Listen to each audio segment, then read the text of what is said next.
Hey guys, Graham and Chris here with you again. Another week of baseball in the books. Man, it's been pretty busy over here. We talked a little bit. I was a pincushion the other night. Worked 24 innings of baseball in 2 days. So been a pretty baseball-filled weekend for me. And I know you've been taking full advantage of your season tickets, man. How you doing over there? All right. I've gone to more baseball games this week than I did all season last season, and I'm pretty happy about that. I'm really enjoying the multiple trips to the ballpark. I did get to see 2 Giants games, including the opening day game. Then I got to see the Diamondbacks play the Cleveland Indians last night in sort of a upset that we'll get to a little bit later. But yeah, I'm having a great time. Yeah, the Diamondbacks have had quite a actually they're going to be a pretty big point of conversation this week. And to be fair, if you had said that you weren't enjoying going to the ballpark more this year, I would have had a doctor come to your house immediately to check on your vitals and well-being. So guys, let's go ahead and put the ball in play. Before we get to a lot of the show stuff, we do have some housekeeping stuff to take care of, some actually exciting news that we are really excited about here. I think it's going to benefit you guys as well. It's going to really benefit all of us that are coming together. As you know, really we're getting near a year on this show, guys. Hard to believe we're maybe 2 months out, maybe a little bit less of hitting our 1-year birthday on the show. And we've been part of the Grueling Truth Network the entire time. Mike Goodpaster reached out, tapped me for the show. And unfortunately for you, maybe I brought Chris along. I think it's been great. I love having him here as a reason that we do the show together. We have a great time doing it. We love baseball, and we hope that you guys see that. But we want to branch out. We want to bring in, a larger audience. We want to reach out to more of you guys so that we can have fresher ideas. We can have a farther reach. We want to keep things fresh and new and exciting for you guys. So through the Grueling Truth Network, which you can find on Twitter at Grueling Truth, and also the gruelingtruth.net and the Grueling Truth on Facebook, we have also been talking with Easton Leonard, who is the co-owner and founder of MLB Mayhem.com. You may see it on Facebook at Major League Mayhem. Again, you can look at Twitter at MLB Mayhem. And these guys really are focused on article writing, something that you've seen some of Chris's articles on the Grueling Truth, something he's passionate about with his degree, what he's doing, focusing on his career. So MLB Mayhem is a site that doesn't have a lot of media, but they're more of an article base and a kind of a blog-based site. So after some discussions with Mike and with Easton and with Chris, we all got together, and we are really proud to now be really kind of the leading show now also being brought to you by MLB Mayhem. So his 643 podcast has kind of been down for a while, and we think that we have a great product to bring to you guys who are the MLB Mayhem listeners now. So welcome to the show. Again, I'm Graham. That's Chris on the other end of the mic, who you'll hear in just a second. And we're really excited to be bringing you guys into the fold. So to check us out, you can always find our Facebook page, Out of Left Field, hosted by Chris and Graham. That's on Facebook. Also check out the Out of Left Field Baseball community page. It's a great place to get together, hang out, talk a little bit of trash, but be respectful and just enjoy the game. And, of course, also you can find us on Twitter at OOLeftField. So, again, excited to be part of MLB Mayhem being brought to you by them now, and also always a staple piece of the Grueling Truth Network. So now that part is out of the way, again, we welcome everybody who may be listening for the first time and those coming back. It's great to have you. Chris, man, the ball's in play. Pitcher's on the bump. Let's get it going. And I think our pitcher actually spiked the ball in the dirt, but I'm not sure where the ball went. I'm looking. Oh, that's right. It's stuck on Yadier Molina's chest protector. And so this is the weirdest thing I may have ever seen in baseball in my entire life. I don't know that I've ever seen a ball get stuck to a piece of equipment that has no apparatus for holding a baseball. The only way I can think that this happened is that there was some sort of tacky substance on Yadier Molina's chest protector that the ball stuck to. However, Major League Baseball says that no infraction occurred, and this is just I don't know, a miracle of God. Not Akin necessarily. to, And there's a reason behind this. And I can see the skepticism, and you're kind of scratching what little bit of hair you have left. And I get I have no reason to talk on the hair comment, but I'm going to say it anyway because it's what we do here on the show. But the big thing here, and I reached out to one of the big league umpires that I've had a chance to get to know. Unfortunately, MLB rules really prohibit us having a long-standing conversation that has to go through the MLB media and all that kind of stuff. But what I kind of gathered, from what I watched, how things played out, where the batter was awarded, is that this pretty much is awarded as a pitched ball being lodged in equipment. Same thing as if it had gotten inside of Yadi's chest protector against his body, or if it had jumped in we've seen one where it actually goes into the umpire's ball bag on the side of his hip, actually plops in the bag, and if that happens, the ball's dead, call time, and it's a one-base award. So as far as the award, okay, he got one base, seems pretty obvious. The thing here, though, is there is no rule that stipulates that a catcher cannot use some type of tacky substance for grip. He's not, as long as he's not defacing the baseball, and he's not giving the pitcher a baseball back that has been defaced, which is something that Curt Schilling mentioned several years ago, that he actually would have Jimmy Rollins, the shortstop for the Phillies at the time, would actually pull up one of the metal grommets on his glove, and when they'd throw it around the horn, he'd rake the ball across the grommet and then keep going. You couldn't really see it if you weren't looking for it, but it would create a little bit of a nick that Schilling could use to make the ball dart a little bit more. So, my first thought was, man, I'm going out there to check the pitcher. But, there's really no doubt that in this day and age, if the pitcher was doing something, how often we've seen guys do the sun lotion, sunscreen and rosin, they go and grab their arm, and, why are you grabbing your arm with sunscreen at 7 p.m. when there's no sun? So it's going to be seen. But in this case, Yadi's not discoloring. He's not damaging the ball, rubbing it. The Major League Rule 301, here's the quote. A player is prohibited from, quote, intentionally discoloring or damaging the ball by rubbing it with soil, rosin, paraffin, licorice, sandpaper, emery paper, or other foreign substance. Licorice made me laugh, but, again, neither here nor there. So he's not doing anything to deface it, but he may be one who wants to have that grip on a throwdown, and that's legal. So as weird as it seemed, and as something that we will probably never, ever see again in Major League Baseball, we happen to see that 1 in a million play to start off the 2017 season. I hope that this is a sign of wackiness that's going to happen throughout the entire 162 games in 2017. Well, I hope so. I hope that we get to have a lot of fun this season. But questionable stuff like this, while it's wacky and it's fun, you got to look at it also from the standpoint of something's obviously going on here. Major League Baseball cleared the incident. I'm fine with it. I'm not going to get into an argument with Major League Baseball. It's their game, not mine. And you can see the home plate umpire didn't even check Yadi's equipment. He just he called time, and that was it. They didn't go check in for anything like they would with a pitcher. But if this happens again, if Yadier Molina has this same situation happen again, which I don't think they're going to, I don't think we're going to see this.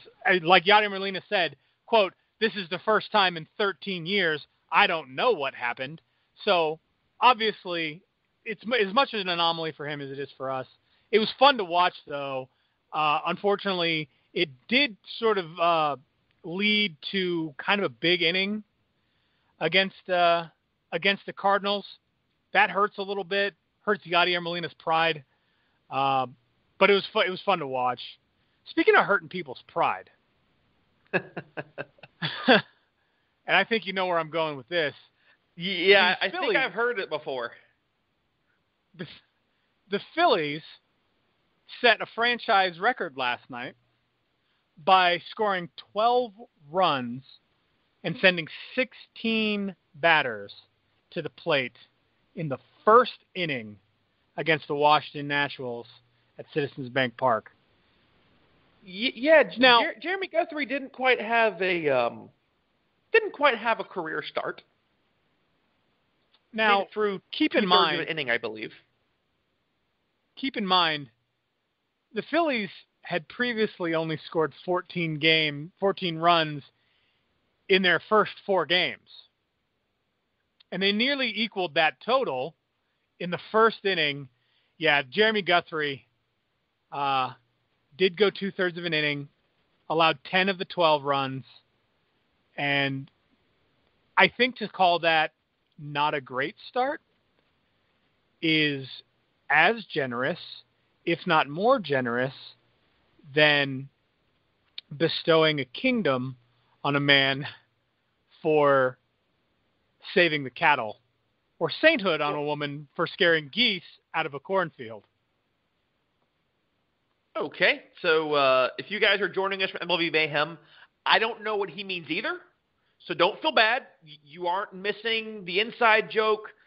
The joke is that Chris, okay, understand, for those of you who don't know, Chris wanted to come do a show during the World Series just to give a history lesson to everybody. So I did.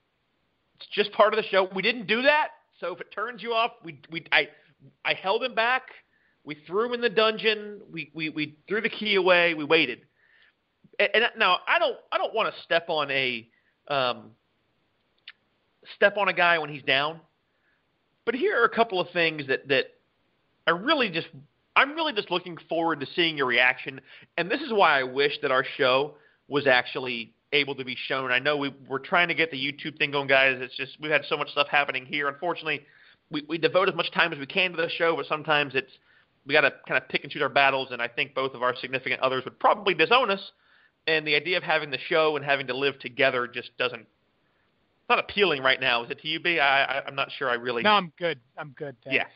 You smell. So, yeah, well, thank you. I smell very nice. You didn't specify good or bad. So Guthrie made it through 2/3 of an inning. His ERA is currently 1.35, not 1.35. It's 135. Holy crap. So currently Jeremy Guthrie is on pace to allow 135 runs per 9 innings he pitches. His whip, cool whip, his whip is an even 15. Ouch. Yeah. Now, granted, he allowed 10 runs in the first inning. But that's not the worst thing about it. The worst thing about it is that in 2015, he allowed 11 runs in the first inning against the Yankees. So he's a repeat offender. Exactly. And what is the definition of insanity, Chris? Doing the same thing over and over and over again and expecting results. There you go. So, yeah, some funny stats. Things like, the Phillies scored more than 12 runs only once last year in 2016. Phillies' first baseman was hitless in his 13 at-bats. This is Tommy Joseph. Was hitless in 13 at-bats prior to Saturday's game. They had 2 hits in the first inning. It was the 4th time in the last 23 seasons a team has scored 12 or more runs in the first inning. And the 10 runs given up in the first by Guthrie were more than he gave up in his first 2 official Major League seasons. He pitched a combined 17.2 innings in 04 and 05. So that all comes from the sportingnews.com. I saw it. It made me, had to make me laugh. The Phillies starting pitcher Aaron Nola in that game walked in the first inning and singled in the second to give him a perfect on-base percentage and batting average of 1,000. He battled again in the 4th, struck out, didn't get another plate appearance. He has an OPS of 1.167. So, guys, it's almost as impressive as Madison Bumgarner's OPS of 5 after his first game with 2 hits, 2 home runs. Right. And granted, guys, it's a long season. There's going to be up and downs. Chris knows, the Giants are they're 1-5. The Diamondbacks out of nowhere are playing fantastic baseball to start off the season. The Royals start off 0-3. A lot of teams up and down, the Braves, which kind of expected. The Indians have been getting smacked hard, by the Indians or by the Diamondbacks rather. But let's be honest. And if you want to just go back to 1 year ago, starting off well is absolutely no indication of how you're going to finish. And I'm looking at you, Chicago White Sox, who thought this team was playoff bound, was going to be an absolute juggernaut that no one saw coming. And we're right. We didn't see the end of the season coming the way that it did, but it was in no way what anybody experienced there. Up down on the south side. It was just one of those, where did this come from? So, as I know we're kind of moving in here to the Diamondbacks, and you had a chance to see it. And I've watched several of their games, and they're looking good. Again, they don't have a lot of pitching, and that's going to be an ongoing thing. And that's what you and I were saying off air, is that where for a while it was get a good center fielder. That was kind of the cream. We want to get center fielders. We want big bats. Now, pitching is really at a premium in the big leagues, man. If you can get 1, maybe 2 good starters, that's okay. But help in the bullpen is few and far between, and the market is not at all filled with guys who you can just go out, pluck, and stick in your bullpen and think we're going to be A-okay down the stretch. There is a lot of teams that have to be already trying to figure out what they can do or what to start, what pieces to move and how to juggle things to make a trade deadline move worth it. And I get we just started the season, but GMs are already thinking trade deadline and beyond. They have to keep their jobs. Yeah, absolutely. And like you said, 162 games is almost unfathomably long. It's a lot of baseball to play. It's not like anything that we've seen here in the first 6 games of the season is going to be really indicative of what we're going to see for the rest of the year. We know that from just decades and decades of prior performance, right? And I know I like to say that prior performance is not a predictor for future performance, but we can with some certainty say that 6 games is not indicative of an entire 162-game season. And like you were saying about the Diamondbacks having a great start, they're 5-1. They are right now. They're 4 outs away from completing a sweep of the Cleveland Indians. I was there last night when they were playing the Indians, and they won 11-2. And they had one inning in which they scored 8 runs and they hit through the order. And do you expect that? No. Is that something? Do you expect a team who was in the World Series last year to come out and get annihilated by a team who, even on paper, doesn't really have all the pieces necessary to compete in the National League West? No. But when you see kids like Peralta, and you see guys like this Jeremy Hazelbaker guy who we're going to talk about in just a minute, you see them doing things that are indicative of a great start and possibly one of those things where you stop and so you say, hey, wait a minute, maybe they do have some of the pieces, and what they really need is just some of the pieces in the bullpen and on the mound, because I think the power and the offense is there for this team. And I really didn't going into this season. But having sat and watched 3 games of this team play and play well, when you look back at it, you think, okay, wait a minute, A.J. Pollock, Jake Lamb, David Peralta, Paul Goldschmidt. Yeah, and that's the beauty is unlike the Marlins, there are guys around Goldie who really has been the face of that franchise for the last 4 or 5 years. There are finally guys around him who are performing at a high level. Obviously, Hazelbaker's not going to keep up the stretch he's on, which I know I'm going to throw that to you in just a second because, it's an absolutely fantastic stretch of games. He's not going to be able to keep that pace up. It's not a video game, but to finally have some guys who can perform, who can take that weight off of Paul Goldschmidt. You can spread the wealth around. You can't just focus on getting past this guy. It's why a lot of times we look at the Nationals as being not really being sure of how deep can they go, because really before Daniel Murphy, you could pitch around Bryce Harper. And the way Bryce Harper had hit last year, and he started off well this year, but the way he'd hit last year, you could almost pitch around Murphy to get to Bryce. You weren't that worried about it. So, yeah, I mean, there's a lot of – then again, it's early in the year. You never know what's going to happen. You would think that a team just in the World Series would put up a bit more of a fight. But let's be honest, also, a good chunk of that rotation for the Indians was hurt in the World Series. So, yes, they've worked through spring training, but now this whole club is together. They're on the road together all the time. You're finally starting to gel. The clubhouse. All the pieces are kind of starting to the puzzle is on the board. Now Tito's kind of just giving it that little bitty vibration so all the pieces fall into place and look nice and pretty. You got to get used to how guys are going to be in the order, who's going to protect who. Do you have that normal kind of rhythm, and good feel?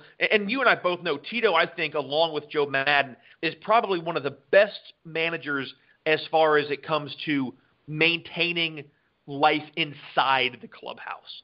You can say what you want about the Red Sox time. That's fine. It was a cluster that happened that came out, and he paid for it. But the way that he can keep those guys so relaxed, it's a testament to why he's so good. And having a new skipper in Arizona, you're seeing these guys kind of rally around. Tony La Russa is in the front office there.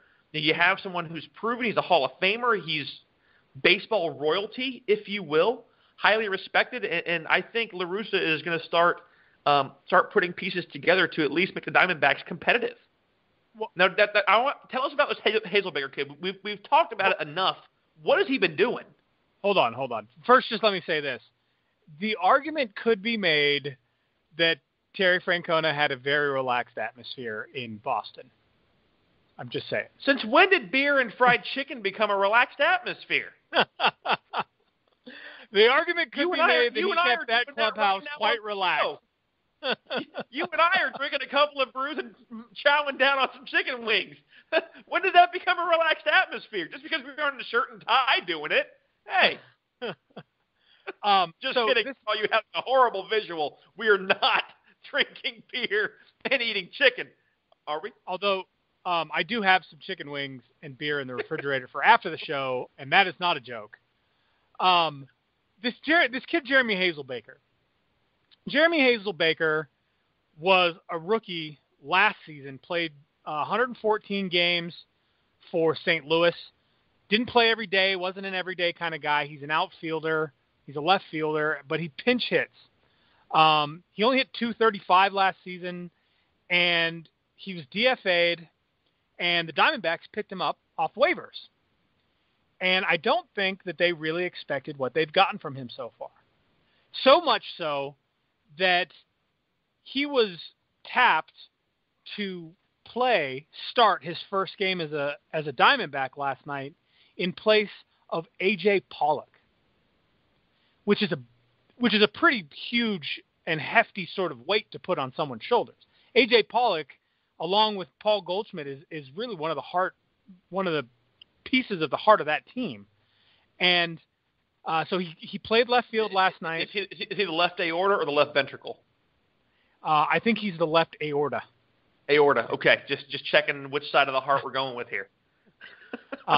Paul Goldschmidt is the right ventricle. Okay. So going into last night's game, he had done some pitch hitting. I think he had 6 plate appearances, 5 at-bats, and or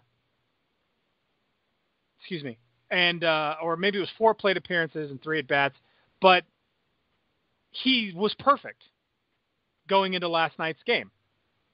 Batting 1,000, plus he had 1 walk that he had drawn, and last night he became the first player in Arizona Diamondbacks franchise history to reach base in each of his first 8 plate appearances.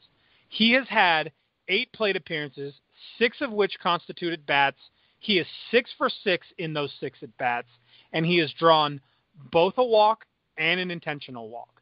He is right now the only player who is perfect through eight plate appearances, and the first one to do it since 2009 in Major League Baseball. Now, obviously, we know that is not going to be indicative of his entire season. Jeremy Hazelbaker is not going to go put together 225 plate appearances and bat 1,000 this season. If he does, now I hate to say he is 0 for 1 today with a strikeout against Cleveland. Yeah. So, and he just came in as a pitch hitter late here in the 8th inning. So, like we said, it's not going to last forever. However, it's a huge confidence boost for him. And it's important to have something like that. It's a really small sample. Right. But it's good to look at a guy that you pick up on waivers and watch him put together a first 6 games of the season that look that way and say, hey, maybe this is the kind of guy that we can look to off the bench as a pitch hitter to come in late in the game and do something. Or when A.J. Pollock needs a day off, we don't have to be worried that this guy's going to come in and not do him justice. Right. I mean, especially when you're a young kid who just came over to a brand new club, and I mean, you're making an immediate impact.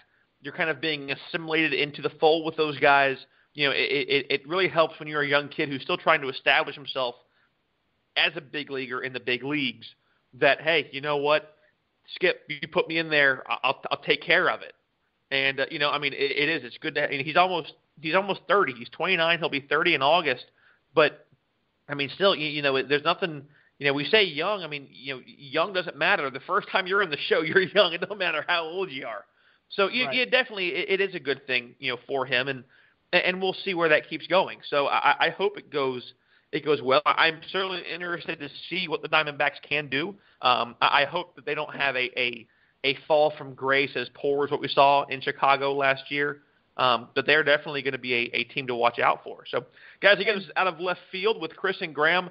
Out of Left Field is brought to you by the Grueling Truth Network and now brought to you by MLB Mayhem at Grueling Truth and at MLB Mayhem on Twitter.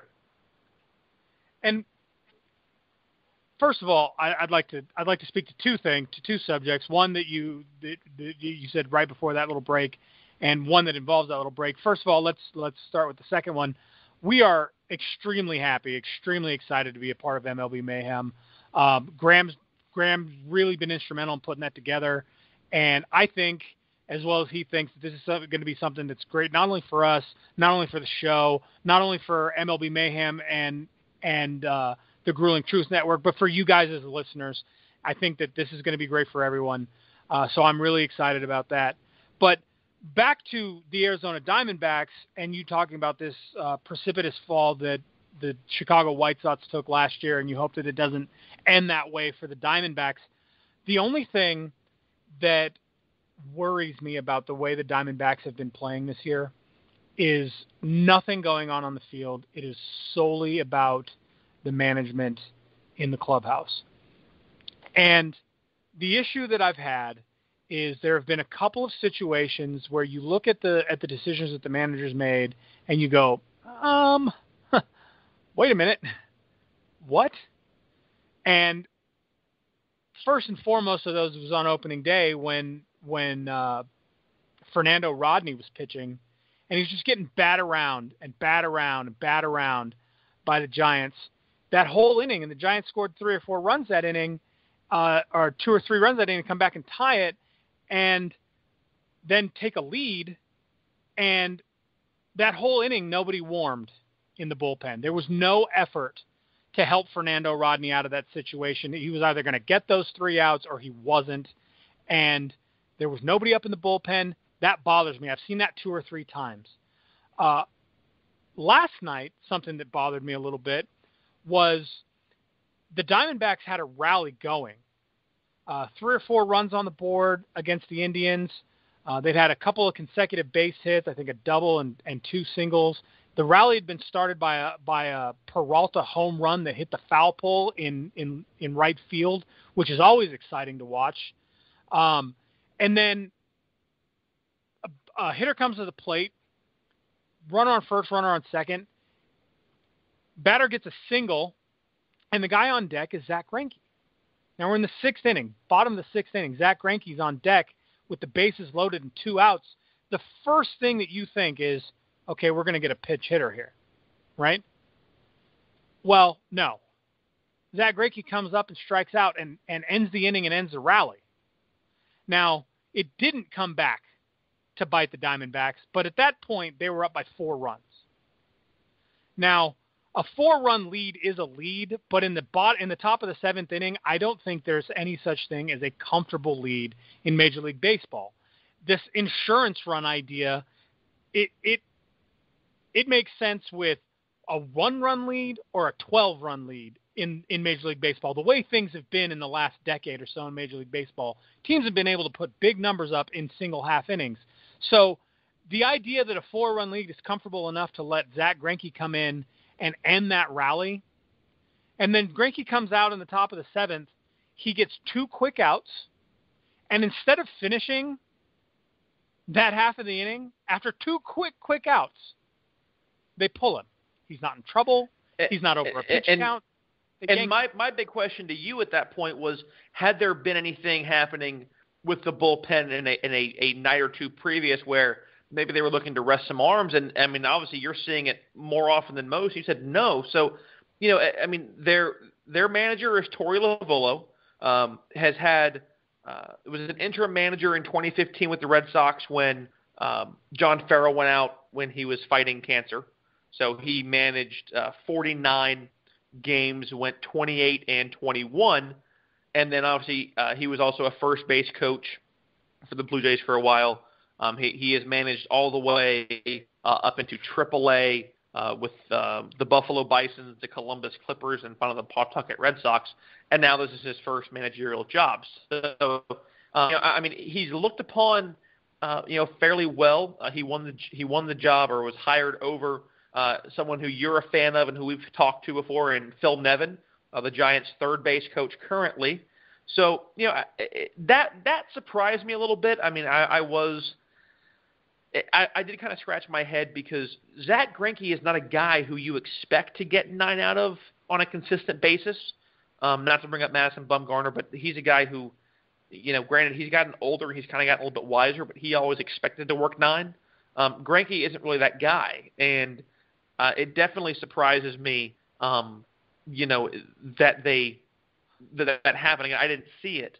But, I mean, it's part of baseball. We're going to see some odd managerial decisions from time to time, and there's going to be things that, we're not going to see. And you're right, it didn't come back to bite them, but with a 4-run lead, when you can protect your starter's arm, and we've already seen plenty of 10-day DL stints that have come through baseball recently, it would make sense. Now, speaking of pitchers and 10-day DL stints, this brings us really right down the heart of the plate into our next topic, which was the fact that, and stop us if you've heard this before, but Rich Hill is back on the disabled list with a blister on, I believe it's his right middle finger, if I remember correctly. And this has been an ongoing issue with him. And it's, man, I don't know. I mean, at some point, what do you do? He has been over and over trying to figure out what to do, trying to get his thumb right, get his finger right. It just doesn't make sense. And, he's been good. He was great for the Dodgers in the postseason last year. I think that, you could make a good argument that the Dodgers probably should have beaten the Cubs last year and been in the World Series. But, they took a gamble on a 3-year, $48 million contract for him this year. And within 2 weeks of the season, he's back on the DL. And we saw Noah Syndergaard with a slight blister, I believe, on his opening day start. He came out in the 6th, but he was able to pitch. Wasn't anything bad, but this is a consistent thing. And the fact that, and again, I'm not a doctor here, so I don't mean to sound ignorant, and there may be part of this that I just don't quite have the understanding for, and that's fine, and I have no problem admitting that. But the fact that it's not callousing to a point where it's not going to be a recurring issue, it's going to harden and it's going to be there, it just kind of makes you wonder, okay, what do you do? Because like you mentioned, super glue it, put something on it, but there's only so much you can do. You can't put a Band-Aid on it because that's considered a foreign substance. I mean, it sounds stupid because a Band-Aid is probably going to give you less grip, but Major League Baseball says no, pitchers really don't have the luxury of having any kind of dressings or things put on their throwing hands because of the rules that govern pitchers and what they have to, what their uniform requirements are when it comes to being on the hill and delivering a baseball. Right. And like we were discussing before the show, the only thing that I can think of is putting super glue on it, because at least super glue is going to dry to a crust and adhere to the skin, something that's not going to come off on the ball. But this is a huge issue. Now, you and I were both in the military. We both worked the same job, and we both know that after a while you develop calluses on your hands, and in my case, those calluses, even after almost a decade, still haven't quite gone away. And I do have calluses on my fingers, although calluses on your fingertips are a little bit slower in forming. But this guy is throwing almost constantly, and he's running into the same problem over and over and over again. And you're right, it doesn't make any sense that there's not a callus forming where this blister is. It doesn't make any sense that this guy goes out there and gets into the same problem year after year after year. And at some point, you just got to take a step back from the situation and say, is this really the job for you? I mean, are you really capable of being an everyday pitcher, a 200-plus inning pitcher, if you can't get your fingers to stop blistering when you throw the ball? And that's a harsh realization to come to. It's a hard thing to say to someone. That was the same word I was thinking, man. And you're right. It's again, it comes down to, this is a business. It's a lot of money you invested in a guy who can't seem to keep his fingers from opening up and oozing. Right. And I'm never going to be the guy that says, hey, Rich Hill, your fingers are a problem. Get out of the league while you still can, collect your money and get out. That's not what I'm saying here. But what I'm saying is maybe Rich Hill is a reliever, because Rich Hill can't go 7 innings without getting a blister on his finger. Maybe Rich Hill is a 7th and 8th inning guy who comes out and gets 5 or 6 outs for you and goes back in the bullpen before his finger blisters up, because he can't physically complete an entire game without hurting himself. It's not any different. But my only worry to that would be then you throw relievers more often. Granted, you may not throw as many pitches, but if he's going to be your longer reliever and you're going to throw him maybe 2 innings, maybe 2.5, or maybe he throws 1 and you got to throw him 2 or 3 consecutive days, or maybe 3 out of 5 days. I mean, if this begins, and I don't know if you ever had this issue, but the first time I had to rappel, I ended up, I had to get belayed down the wall, and I got a blister on my finger that raised pretty good. I mean, you're using a rope to stop our momentum from slamming you into the ground 60 feet up at Fort Sill. But I mean, once that little bit of blister began, I mean, it's not going to, I mean, yeah, you can pop it, which isn't a good idea, but then it's still going to be raw. And the problem is, as soon as it begins to form, I mean, what do you do? I mean, you can't have a guy on your roster that's a reliever that maybe, if you're lucky, you can throw him once a week. And that's what it's starting to seem. If he can't get under control, reliever or not, it's the same motion to warm yourself up, to cool yourself down. I mean, at the end of the day, yeah, I would never say you're done and get out of the league over something like this, but there's got to be a way to figure this out. And I hope for his sake there is, and for the Dodgers' sake, because with him on the roster and pitching healthy, there's a reason you and I both think that they're going to take the National League West. Yeah, well, And it's him. He's one of those keys that I think to them taking the National League West, because you need Rich Hill on the mound healthy. Otherwise, your rotation starts to look a little weak, right? Rich Hill's your number 2 guy. Your number 2 guy can't be hurt all the time, or your rotation starts to fall apart. And Julio Urias is not going to be an apples to apples comparison to replace him. He was okay last year, but he's not at that point where he can do what Rich Hill can do consistently when healthy. Right. And he worked 5 innings in his inaugural start for the season. And it was within those 5 innings that he developed this blister. Now, he is the first one to tell you that this is an outlier issue for him, or it was anyway last year, in his opinion. In fact, he said, just this past February, he said, quote, it had never happened before in my career. It was such an outlier that it's not something I look at and feel is going to be an issue. So last year was the first occurrence of this, and you have to wonder if this is going to be a new development in his life that's going to maybe signal an end to his career. And that's a hard thing. A blister on your finger is a hard thing to signal the end of your career, but it wouldn't be the most minor thing that we've seen guys stop playing for. And right.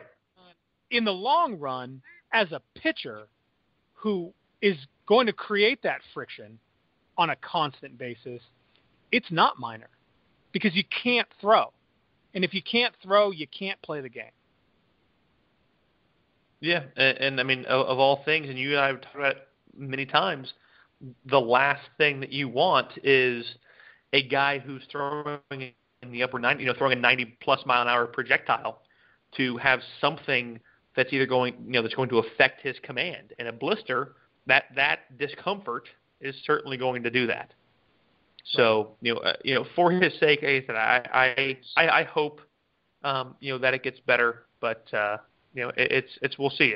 We'll see how long the DL stint goes. Hopefully he comes back again. It's going to push him back because he's going to have to go ahead and try to do a small rehab. So we'll see what happens. Again, guys, speaking of discomfort. Yeah, go ahead. I'm sorry, man. Speaking of discomfort, just real quick before we head out. Speaking of discomfort, the naysayers of the world must be shifting a little uncomfortably in their seats at this point, now that Tim Tebow has today launched his second minor league home run in 3 games. And to be honest with you, it does look like he's seeing the ball a whole lot better. And I don't understand what the whole idea about wishing and hoping against Tim Tebow is, but you guys are looking bad right now. So you heard it here first. Chris Furry is saying right now, San Francisco Giants, sign him up. No, the San Francisco Giants signed Melvin Upton Jr. Also not my first choice. And something else we didn't mention, and again, it's not a leading story, but the Braves did sign Ryan Howard to a minor league deal. Obviously, Freddie Freeman is going to be there every day, first baseman. However, with Sean Rodriguez getting that horrible car accident before spring training, they could use a veteran player there to kind of go ahead, and have a piece to back up Freddie Freeman on certain nights. Ryan Howard can be that piece. You're getting him for probably for a veteran minimum, a decent amount, not too much. We've seen his power decrease a lot. I don't expect a ton from him, but hey, if he can be productive at least in a couple at bats and you get your money's worth, that's all you're looking for. So we'll see. Yeah, and that's all you can really hope for at the end of the day, guys. Yep. It's been another great show, and we really appreciate you guys tuning into us every week. So for the Grueling Truth Network and for MLB Mayhem and for Graham, I'm Chris saying thanks for coming back, and we'll see you next week with more stories straight out of left field.